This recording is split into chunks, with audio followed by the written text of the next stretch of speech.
E-PG पाठशाला में आपका स्वागत है। मैं प्रोफेसर ओम प्रकाश सिंह, भारतीय भाषा केंद्र जवाहरलाल नेहरू विश्वविद्यालय से हूँ। आज हम आधुनिक कविता 2 के अंतर्गत शमशेर बहादुर सिंह की चर्चित कविता बैल का पाठ विश्लेषण करेंगे। इस पाठ के अध्ययन के उपरांत आप बैल कविता का रूप और उसकी अंतर्वस्तु को समझ सकेंगे। बैल कविता का काव्य वैशिष्ट और उपलब्धियों से परिचित हो सकेंगे। शमशेर की काव्य भाषा और बिंब विधान को समझ सकेंगे। शमशेर की काव्यानुभूत की बनावट, विचारधारा और काव्य संवेदना की जानकारी कर सकेंगे। शमशेर नई कविता के दौर के कवि हैं। उनकी कविताओं का प्रकाशन अज्ञेय द्वारा संपादित दूसरा सप्तक से शुरू हुआ था। दूसरा सप्तक से काव्य रचना प्रारंभ करके 20वीं शताब्दी के 9वें दशक के अंत तक शमशेर रचनारत रहे। जाहिर है उनकी मृत्यु 1993 में हुई थी। उसके पहले शमशेर ने हमारे सामने अपनी कविताओं को इस रूप में प्रस्तुत किया था जिससे उनकी एक अलग पहचान बनी थी।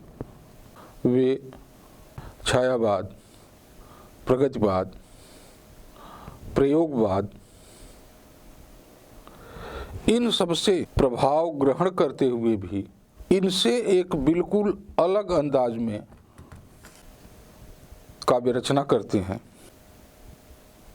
शमशेर की कविताओं की कुछ खास विशेषता है।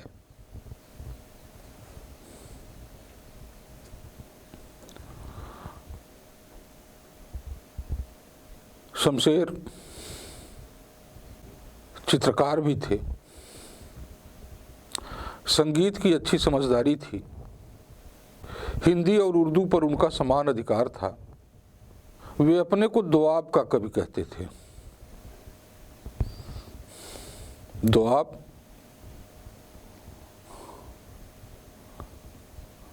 दो नदियों के बीच की जगह। शमशेर का पूरा रचना संसार एक तरह से दोआबा है। वे अपनी रचनाओं में संवेदना के विविध पक्षों को जिस वैविध्य के साथ प्रस्तुत किया है वैसा हिंदी में कम दिखाई देता है।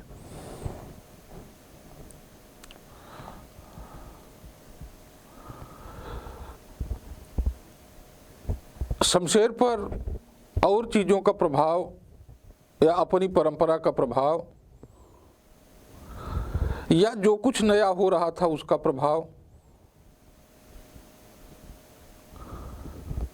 व्यापक रूप में पड़ा था। अपने रचना काल में वे विभिन्न जगहों पर रहे थे।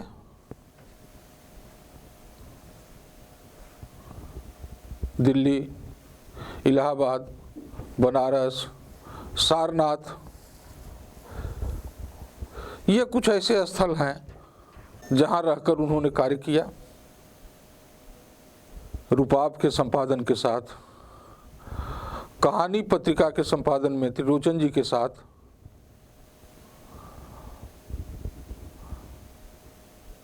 सारनाथ में अमेरिकी कवि गिन्सबर्ग के साथ,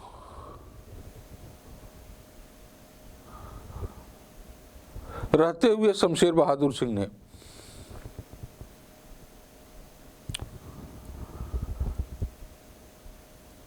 कविता की दुनिया में कुछ नया जोड़ा।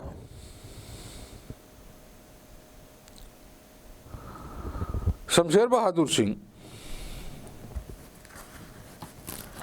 की कविताओं में छायावाद, प्रगतिवाद और प्रयोगवाद की रचनाशीलता दिखाई देती है, पर उनकी ये कविताएं छायावादी रहस्यवाद,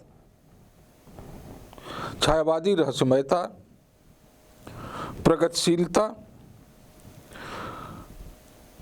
और विविध प्रकार की रचनाधर्मिता के उत्कृष्ट उदाहरण के रूप में हमें दिखाई देती हैं। इन सारी चीज़ों को हम एक साथ देख सकते हैं। यह जरूर है कि यह उस रूप में नहीं है जिस रूप में ये अपने काल में थी, बल्कि शमशेर के यहाँ आकर के ये कुछ इस तरह से घुल मिल गई है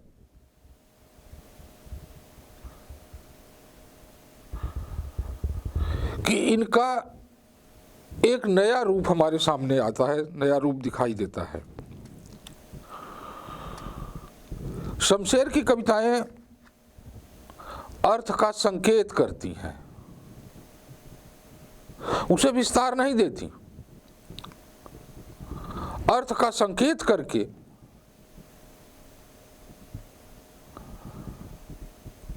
पाठक को सोचने के लिए बाध्य कर देती हैं। इनकी कविताओं में बिंबग्रहण अपेक्षित होता है।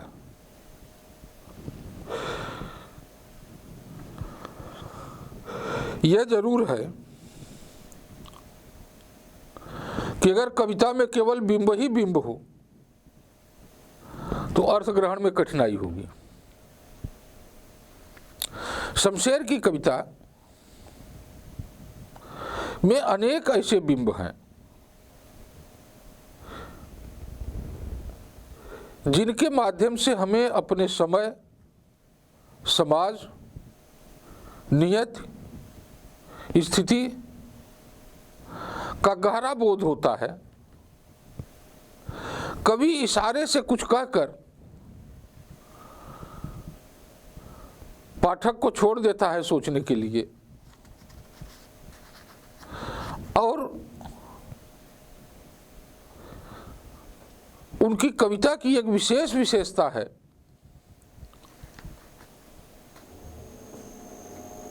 कि कवि पाठक को जिस डायरेक्शन में ले जाना चाहता है, जिस दिशा में ले जाना चाहता है, कविता उसमें सहायक होती है। शमशेर घोषित रूप से वामपंथी थे, लेकिन उनकी कविताएं भारतीय परंपरा के वैदिक पौराणिक प्रतीकों और बिंबों से सजी हुई है।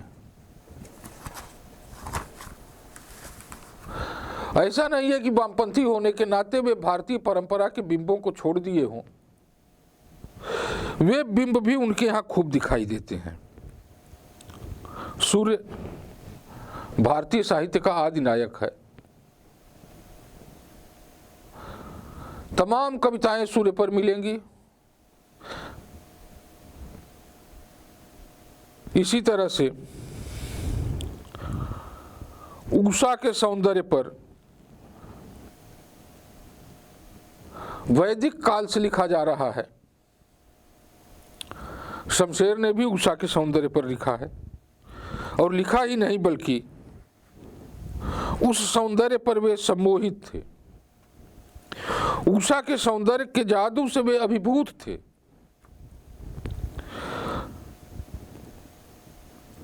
शमशेर की कविता उषा के उसी सौंदर्य का प्रमाण देती है जब उपमानों के मैले हो जाने और देवताओं के इन प्रतीकों से कूच कर जाने की बात हो रही थी। जिस समय यह हो रहा था कि उपमान मैले हो गए हैं, उस समय कवि प्राचीन उपमानों का प्रयोग करते हुए कविता को एक नया रूप दे रहा था, कविता में कुछ नया रच रहा था। शमशेर की कविता बैल एक अलग तरह की कविता है। कविता क्या, एक तरह से इसे बैल का आत्मकथ्य कहिए।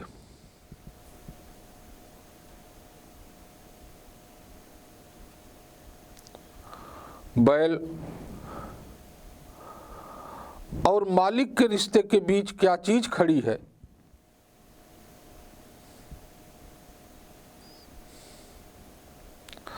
श्रम करते हुए बैल का सौंदर्य कैसा है? बैल क्या सोच रहा है?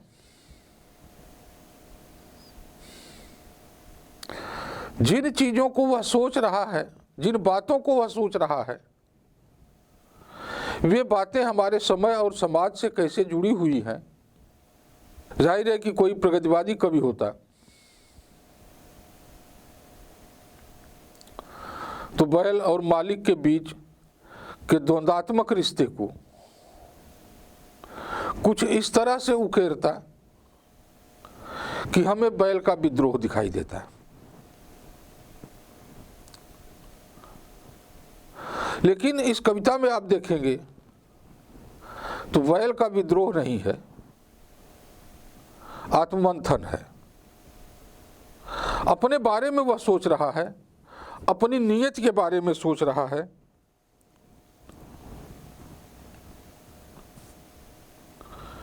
कवि की संवेदना बैल की सोच को विस्तार दे रही है। वह एक तरह से इस पर ध्यान देना चाहिए कि यह कविता आत्मकथ्य से शुरू होती है और एक व्यापक पुकार, बैल की व्यापक पुकार पर यह कविता समाप्त होती है। इस आत्मकथ्य और व्यापक पुकार के बीच कविता का विस्तार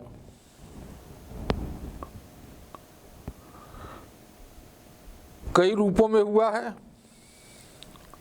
कविता में श्रम है, श्रम की महत्ता है, श्रम का सौंदर्य है, शांति का वर्णन है, बैल का मौन संवाद है, साथ ही चारा और बेचारा का विसंगति बोध भी हमें दिखाई देता है। शमशेर की कविता पर बात करते हुए मुक्तिबोध ने एक बहुत ही पते की बात कही है कि जो उनकी यह बात बैल कविता पर भी अक्षरशः लागू होती है। मुक्तिबोध का कहना है, संवेदन की तीव्रता बताने के लिए वे बहुत बार नाटकीय वितान और इमेजेस प्रस्तुत करते हैं। इस कविता में भी हम कह सकते हैं कि एक नाटकीय वितान है, इमेजेस हैं, चित्र हैं। जैसे एक चित्र आप देखें, आंखें बाहर को निकली हुई, त्योरी चढ़ी हुई, कांधे जोर लगाते हुए, सीना और छाती आगे को झुकाकर जोर लगाते हुए, रानें भरी हुई, गर्म पसीने से तर मगर जोर लगाती हुई, नथुने फूले हुए, सांस और दम अपनी जोर आजमाई में लगे हुए। कविता शुरू हुई है बैल के आत्मकथ्य के द्वारा, जहां बैल कह रहा है कि मैं वह गुट्ठल काली कड़ी कूब वाला बैल हूं।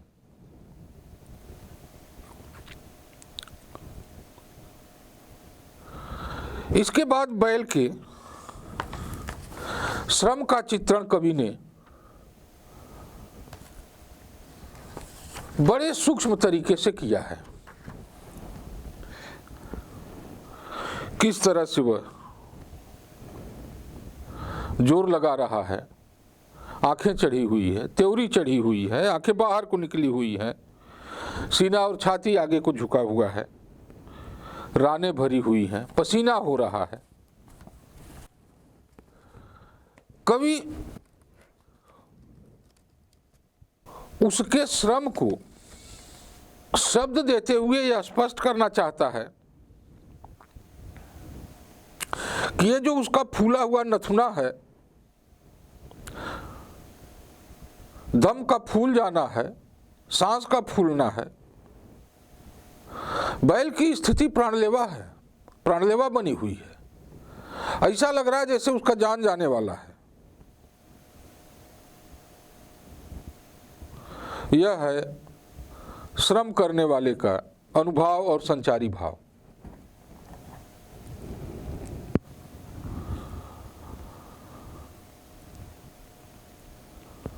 बहुत सी कविताओं में श्रम का चित्रण हुआ है, लेकिन जिस तरह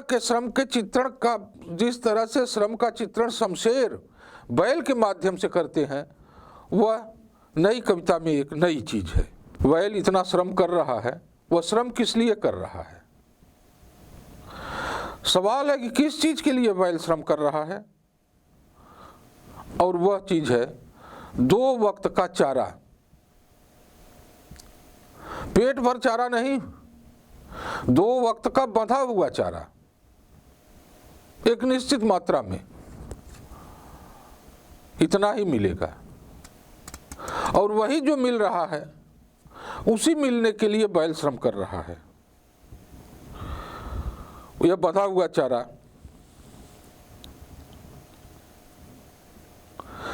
और किसी के लिए चारा तो हो सकता है, लेकिन उस बैल के लिए दुनिया की सबसे अनमोल चीज है, सबसे मीठी, सबसे नमकीन, सबसे प्यारी, और इसी प्यारी चीज को पाने के लिए वह कठोर श्रम कर रहा है। कठोर श्रम के बाद स्वादिष्ट भोजन की तलाश किसे नहीं होती। बैल की भी तलाश उसी तरह की है। जो कुछ मिलता है, जो उसे मिल रहा है, वह उसी के स्वाद में खुश है। कविता थोड़ी, या उदाहरण थोड़ा लंबा होगा, लेकिन मैं पढ़ना चाहूँगा कि अपनी शाम के, अपनी सुबह के बंधे हुए चारे के लिए उससे मीठी, उससे नमकीन और प्यारी चीज दुनिया में और कोई है क्या? यह कविता में एक दृश्य है। इस दृश्य के बाद कविता में दूसरा जो चित्र उभरता है वह रात्रि का है। रात्रि के इस चित्र में श्रम के बाद विश्रांति की स्थिति है। रात की ठहरी हुई, बहुत गहराई से बोलती हुई, चुपचाप बोलती हुई, दम साधे, आंखें मीचे, सबको देखती सी हुई शांति के लिए गंभीर प्राणों में उठती हुई शांत, आकाश के तारे, कुत्तों का पागल शोर जो इस शांति को बढ़ाता ही है, पहरुओं की ठक ठक सीटियां, और कहीं दूर किसी गाय के गले की घंटियां, कटड़ों और बच्चों की हवा में मासूम कच्ची सी खुशबू। शांति। जो कविता में दूसरा दृश्य उभरता है शांति का, वह शांति कैसी? ठहरी हुई, बहुत गहराई से, चुपचाप बोलते हुए, दम साधे सबको देखती हुई, और प्राणों में उठती हुई।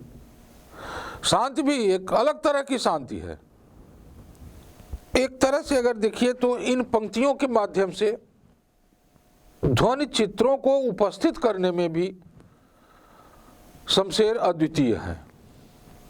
इस शांति को भी कुछ ऐसी वस्तुएं हैं जो तोड़ती हैं, लेकिन उनके तोड़ते हुए भी शांति बनी हुई है।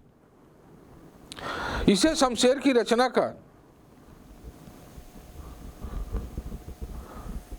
कौशल कहा जाए, या उनकी रचना शैली की अद्वितीयता कहा जाए, कि वे जिस शांति का सृजन कर रहे हैं वह शांति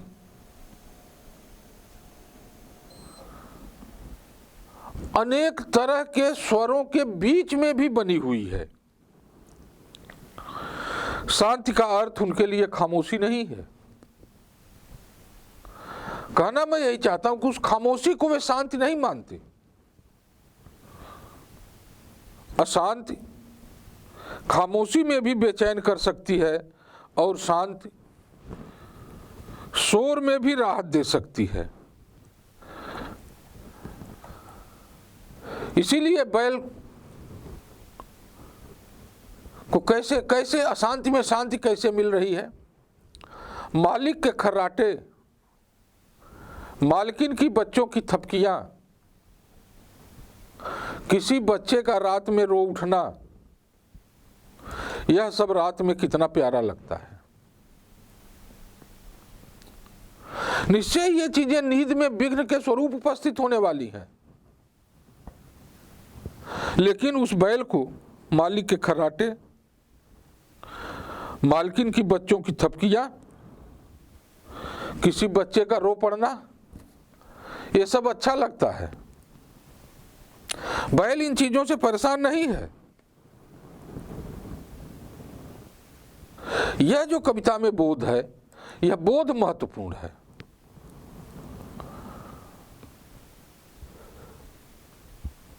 बैल की शांति में बाधा पहुंचाने वाली ये जो चीजें हैं, उसकी शांति में बाधा नहीं पहुंचा रही हैं, बल्कि उसे उन सबसे एक अलग तरह का सुकून मिल रहा है। इतना ही नहीं, मालिक के प्रति, मालकिन के प्रति, बच्चे का रो उठना या बच्चे के प्रति,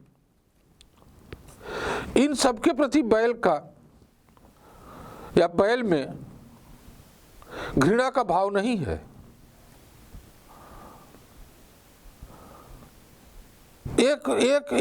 एक निरीहता उसकी हमें दिखाई देती है कि वह निरीह होकर के इन चीजों को महसूस कर रहा है। इसी बात की तरफ संकेत करते हुए विजय देव नारायण शाही ने कहा था कि एक तरह की वैष्णव भावना, अर्पित निरीहता शमशेर की कविता में बराबर मौजूद है। दरअसल यह शमशेर की काव्यानुभूति की बनावट की विशेषता है। मुझे नहीं मालूम यह मेरे सपने का हिस्सा होता है, एक मीठी जागती नींद का या जागरण का कोई अंतर नहीं। कविता शुरुआत होती है श्रम के महत्ता, शांति में विकसित होती है, और कविता का तीसरा खंड शुरू होता है बैल और उसके मालिक के मौन संवाद पर। बैल को मालिक पर गुस्सा तो आता है, लेकिन उसके सामने एक समस्या भी है, और समस्या ये है कि उसका मालिक उसे अच्छी तरह जानता है और उसका मालिक उससे उसी की मूक भाषा में अच्छी तरह बात भी करता है। कविता है, मगर मुश्किल यह है, मालिक मेरी नस नस को जानता और समझता है, वह मुझसे मेरी मूक भाषा में अच्छी तरह बात करता है, मुझे वह इस तरह निचोड़ता है जैसे घानी में एक एक बीज कस कर दबाकर पेरा जाता है। उपमा की दो विशेषताएं होती हैं। पहली विशेषता तो यह होती है कि उपमेय और उपमान में समानता होनी चाहिए। दूसरी विशेषता यह होती है कि उसमें नवीनता होनी चाहिए।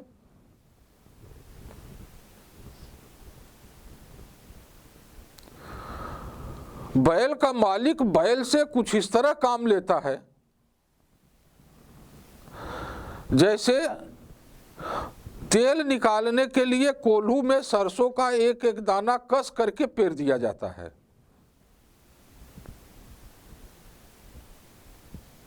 शमशेर की यह उपमा उपर्युक्त दोनों प्रतिमानों पर खरी उतरती है। प्रगतिवादी कविता में हमने देखा है कि अन्न को देव की तरह माना गया है। नागार्जुन ने अन्न को अन्न देव का दर्जा दिया है, लेकिन अन्न उसी के लिए देव हो सकता है जिसके जीवन में उसका अभाव हो, और वह उसके लिए अलभ्य वस्तु हो।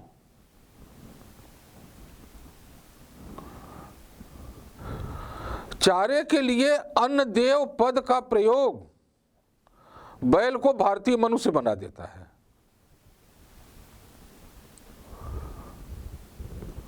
वह अन्नदेव कौन है? उसका नाम क्या है? उसका नाम है चारा। यह एक मोटी और स्पष्ट बात है, गीत नहीं कि वह चारा है और मैं बेचारा। मोटी बात है। मोटी बात वह होती है जिसको समझने के लिए किसी अतिरिक्त बुद्धि या बौद्धिक मशक्कत की जरूरत नहीं पड़ती,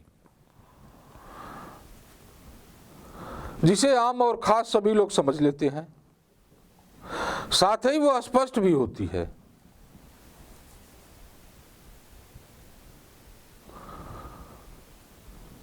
लेकिन सीधी सी बात गीत नहीं हो सकती। गीत की संभावना का सीधा नकार है सीधी सी बात में। गीत में लय और तुक बनाए रखने के लिए बंदिश कई बार बात को खा जाती है। साथ ही गाने या कहने वाले का अंदाज भी अर्थ में कुछ नई चीजें पैदा कर सकता है। माधुर्य भी होना चाहिए, उसमें संगीत भी होना चाहिए। गीत जीवन के प्रति उस तरह से अनिवार्य नहीं है जिस तरह से जीवन के प्रति चारा। मोटी और स्पष्ट बात जो होगी वह इसी तरह की संभावनाओं को खारिज करेगी। कविता का चौथा चरण है चारा और बेचारा होने की विसंगत और सारे संसार में बैल की स्थिति की व्यापकता की अनुभूति। बैल को अपना मालिक भी बैल नजर आ रहा है। ऐसा लग रहा है उसे कि जैसे उसी का विस्तार सृष्टि में हो गया हो। मेरा मालिक भी शायद एक अन्य दो टांगों पर खड़ा और मुंह वाला कपड़ा पहनने वाला बैल है, एक गंदा सा नाटा सा बैल, कमजोर मगर बहुत चालाक और गीत गुनगुनाने वाला बैल, मगर लगते हैं वो गीत मुझे अच्छे। कभी कभी मैं अपने इसी श्रम में कहाँ खो जाता हूँ, कुछ पता नहीं चलता। यह सारी दुनिया मुझे बैल मालूम होती है। बाँ बाँ बाँ, इन बाँ बाँ बाँ तीन शब्दों से कविता समाप्त होती है। ये बैल की आवाज है। बैल को सारा संसार बैलमय लग रहा है। बैल को अपना मालिक भी एक बैल लगता है, एक ऐसा बैल जो दो टांगों पर खड़ा, मुंह वाला कपड़ा पहने हुए है। लेकिन ये जो उसका मालिक है, भले गंदा नाटा कमजोर सा हो, लेकिन है बहुत चालाक। चालाक भी है और गीत गुनगुनाने वाला है। बैल को मालिक के गीत अच्छे लगते हैं, वह खो भी जाता है। लेकिन इन सब में खोए हुए बैल को ये दुनिया बैल नजर आती है। इस कविता का अंत भी बैल की पुकार से होता है। बैल की यह पुकार मौन मूक श्रम की पुकार है। हालांकि ये भी पुकार प्रार्थनाओं की तरह अनुत्तरित और अनसुनी रह जाती है। एक और दृष्टि से देखें तो बैल भारतीय कृषि संस्कृति की संघर्ष और तप का प्रतीक तो है ही, वैष्णवता का भी प्रतीक है। प्रेमचंद की मशहूर कहानी दो बैलों की कथा ऐसा ही एक आख्यान है। शमशेर की बैल कविता स्थूल वर्णनात्मकता की बजाय कुछ संकेत करती है। शमशेर का मानना है कि काव्य कला समेत जीवन के सारे व्यापार एक लीला ही है और यह लीला मनुष्य के सामाजिक जीवन के उत्कर्ष के लिए निरंतर संघर्ष की ही लीला है। बैल भी निरंतर संघर्ष कर रहा है। संघर्ष किस चीज के लिए है? केवल बंधे हुए चारे के लिए है। और यह चारे की चाहत उसे बेचारे की स्थिति में ला देता है। बैल कविता के काव्य भाषा और बिंब विधान पर भी थोड़ी सी बात कर लेना जरूरी होगा। बैल कविता की काव्य भाषा बोल चाल और मुहावरे के नजदीक है। इसकी काव्य भाषा में मौन और अंतराल हमें साफ साफ दिखाई देता है। कहा जा सकता है कि शमशेर काव्य भाषा में मौन और अंतराल देने वाले कवि हैं। याद रखना चाहिए कि शमशेर के पहले कविता में मौन का प्रयोग निराला कर चुके थे।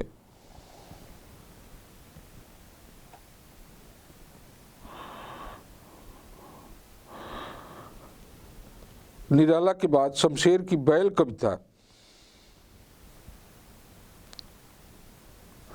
इसकी भाषा में जो अंतराल है वह अंतराल मूक भाषा की शक्ति का बयान करता हुआ अंतराल है। और इस मूक भाषा में आप देखें, बैल अपनी स्थिति, अपना श्रम, अपनी नियत का तो बयान करता ही करता है। मालिक जिस तरह से उससे हाड़तोड़ मेहनत करवा रहा है और वह उस हाड़तोड़ मेहनत के लिए मजबूर है, इसका भी कविता में अच्छी तरह से खुलासा किया गया है। आमतौर पर शमशेर की कविता में शब्दों का लोप दिखाई देता है। शब्दों का यह लोप कविता में दुरूहता का कारण हो सकता है, लेकिन आपने देखा कि बैल कविता में शब्दों का लोप किस तरह से कविता के कथ्य को आगे बढ़ा रहा है। यह कवि की महत्वपूर्ण उपलब्धि है। शमशेर इस कविता में बातचीत के मुहावरे को कस कर पकड़े हुए दिखाई देते हैं और छायावाद के दौर से हिंदी कविता का जो रूप चला आ रहा था, उस रूप में किस तरह से एक नया संदर्भ जोड़ देते हैं, ये महत्वपूर्ण बात है।